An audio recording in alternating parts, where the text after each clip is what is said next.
hello friend मोर अन्य এটা ভিডিঅ'লৈ আপোনালোকক সকলোকে স্বাগতম জনাইছো আৰু মানে কি এই ভিডিঅ'টো উৰুকাৰ দিনাখনিয়ে হয় কিন্তু মই মানে এডিট কৰা এলাহতে থাকি গল তাকে ভাবিলো আজি আপোনালোকৰ আগত আগবঢ়াই দিও আৰু তাকে আজিনো কি বনালো যেহেতু মই ৰাতিপুৱা আমি ধুনিয়াকৈ মাংস খালুৱে তেলত ভাজি হেতু কাৰণে ভাবিলো গধূলি এতিয়া ৰাতি হাজৰ কাৰণে বইল বনাই দিও যেহেতু গাহৰি মাংসটো তেলিয়ে ন আৰু বেছি তেল দি খাই থাকিলেও আৰু পেট বেয়া কৰে হেতু কাৰণে ধুনিয়াকৈ এতিয়া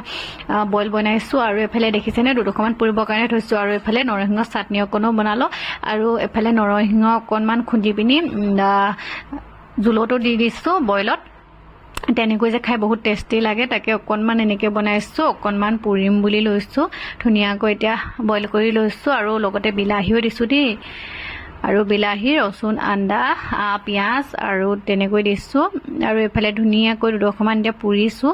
আৰু যেহেতু আমাৰ জুই নাই হেতু কাৰণে গেছতে পুৰো আৰু মই আৰু এফালে ধুনিয়াকৈ থালিখন সজাই ললো দেখিছেনে এফালে ধুনিয়াকৈ পুৰা মাংস গিডখৈ ধুনিয়াকৈ পিয়াজ কাটি লৈছো জলকীয়া মিঠাতেল দি আৰু এফালে চাটনি লৈ লৈছো আৰু এফালে বইল তেন্তে এতিয়া ৰাতিৰ ভাত হাস খাই লো আৰু টিপটিৰে দেই हेलो राइस এফালে দেখিছেনে ধুনিয়াকৈ খাবলৈ লৈছো দেই এফালে আছে বইল আৰু এফালে আছে ধুনিয়াকৈ পুৰিছিলো আৰু এফালে নৰসিংহ চাটনি ধুনিয়াকৈ খাই দিও তেন্তে